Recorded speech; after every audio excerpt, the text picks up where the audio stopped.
everybody, this is Rhonda with Cory and Rhonda Real Estate and Keller Williams Realty, and today I am coming to you solo. Cory actually had his tonsils out, so he is not able to speak, so it's just me today.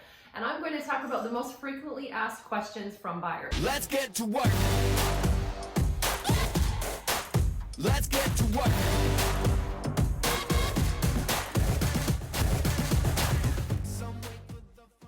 One of the most commonly asked questions we receive is, how long does the process take? So the answer is, on a standard transaction from the day you put the offer and get it accepted until closing, we usually average right around 30 days. We can have that process go much quicker if the home happens to be vacant and the appraiser gets in there quickly and your loan goes quickly. And sometimes we've had loans done in about 14 days, but we estimate about 30 days. So plan on that. What can increase that time though, in this market specifically, so it's February 2021, and we're seeing a market like we have never seen before. So we have extremely low inventory. Everything is going for multiple offers. In fact, there was one home in Clinton last week, I was told, was listed at $335 and they received 60 offers, so that's 60.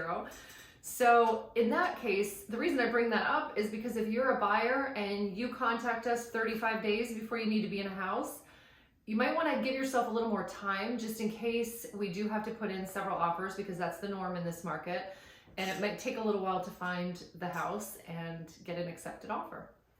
Okay, another common question we hear is, what does my credit score need to be? And that is a question that we refer you to one of our local lenders, one of our preferred lenders, because it really depends on so many different things. There's certain loan programs that will go to certain credit scores.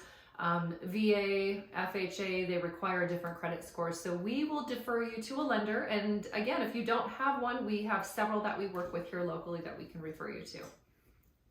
Another question that we are commonly asked, once we have a buyer, we're going to put an offer in on a home, and then they ask us, what should I offer?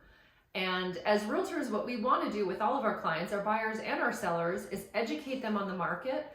And really an offer price or a listing sales price, there's strategy to that, and it really depends on your situation. So when a buyer asks us that question, I usually ask the question back to them, how competitive do you want to be? Because that's what your offer price is going to reflect. So for example, let's say I had talked about that house that had 60 offers. If you were offering on that house, I would tell you, you need to pull out all the stops. You need to offer what the very most that you can, knowing that you're competing against multiple people. So again, it depends on your situation. It really depends on the market. So I don't always give that advice. 5 years ago, when we had a lot more inventory and homes stayed on the market longer, we had some time to really sit down and look at a strategy, run comps. Sometimes people would even think about it for a week and say, hey, let me go back to the house and take a look at it.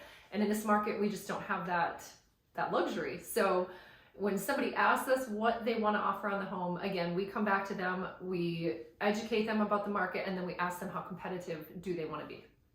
And another question that we receive is, what if something is wrong with the home? So this is obviously a very important question. It's something that as a realtor we want to know as well, because we want to make sure that all of our buyers purchase homes that are structurally safe and sound. So usually it really depends on the transaction, but ballpark, you usually have around 10 days or so after going under contract to have any inspections done that you would like. So we have several local home inspectors that you can choose from. You can choose whoever you'd like, and they will do a thorough inspection of the home, and they can also do additional inspections if you'd like. So for example, they can test for radon, mold, meth, run a sewer camera. There's all sorts of inspections they can do.